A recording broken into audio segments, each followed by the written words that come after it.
આજે Banas general hospital Palanpur ખાતે એક દર્દી જે 5 દિવસ પહેલાં એડમિટ થયા હતા, કાંતિભાઈ ઠક્કર એમનું નામ છે અને એમની ઉંમર 44 વર્ષની છે, અપરિણિત છે અને ડીસાના વતની છે.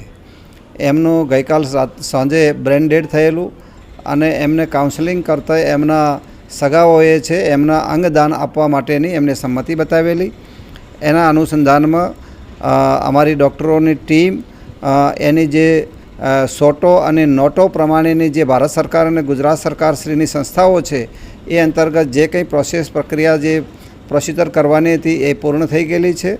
અને અમારા બનાસ ડેરીના વિઝનરી ચેરમેન, ગુજરાત વિધાનસભાના સ્પીકર અને બનાસ મેડિકલ કોલેજના આદ્ય સ્થાપક શંકરભાઈ ચૌધરી સાહેબના માર્ગદર્શન હેઠળ આખી રાત આની પ્રોસેસ પૂરી કરી અને અત્યારે અમદાવાદથી સિમ્સ હોસ્પિટલના ડૉક્ટરોની ટીમ અંગદાન લેવા માટે અહીંયા આવી ગઈ છે. અત્યારે ઓપરેશન થિયેટરમાં એની પ્રક્રિયા ચાલુ છે. એમાં કિડની, લીવર અને એની આંખોનું દાન થનારું છે આજે. અને ગ્રીન કોરિડોર માટે પણ અહીંથી સૂચના અપાઈ ગઈ છે અને આ અંગદાન છે એ અમદાવાદ સિમ્સ હોસ્પિટલમાં લઈ જઈ અને સરકારશ્રીના નિયમો અનુસાર જરૂરિયાતમંદને અહીંથી આપવામાં આવશે. Thank you. સભ્ય સમાજને શું સંદેશો આપવા માંગો છો? સભ્ય સમાજને એક આ સંદેશો એ છે કે બ્રેન ડેડ થયેલા દર્દીઓને જો અંગદાન કરવામાં આવે તો બીજા ઘણા માણસોની જિંદગીને બચાવી શકાય એમ છે અને એમને નવું જીવન આપી શકાય એમ છે. એટલે સભ્ય સમાજને મારી વિનંતી છે કે ભગવાન ન કરે પણ કોઈ અકસ્માતમાં કે એમ કોઈ સ્નેહ સંબંધીનું બ્રેન ડેડ થાય તો અંગદાન માટે બનાસ જનરલ હોસ્પિટલ પાલનપુરને જાણ કરવામાં આવશે તો એ પ્રમાણેની આગળની કાર્યવાહી કરવામાં આવશે.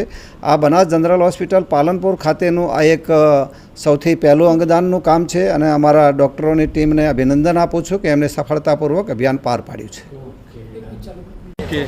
હું શૈલેષભાઈ ચુનીલાલ પૂજારા હાલ પાલનપુર રહું છું ને મારા કાકાના દીકરો ભાઈ કાંતિભાઈ મગારામ પૂજારા એ અત્યારે ડીસા રહે છે અને એમને વોમિટ થઈ હતી અને એ નીચે પડી જવાથી એમને બ્રેડ એમરેજ થઈ જવાથી અમે પહેલાં સરકારી સિવિલમાં લઈ ગયા ડીસા અને ત્યાંથી પછી અમે પાલનપુર શિફ્ટ કર્યો એમ્બ્યુલન્સ દ્વારા અને અહીંયા અમે 31 તારીખે અમે લાવ્યા હતા અને ત્યાંથી પછી આ લોકોએ ડૉક્ટરોએ બહુ સારવાર કરી અને ડૉક્ટરોએ અમને બહુ સાથ સહકાર આપ્યો.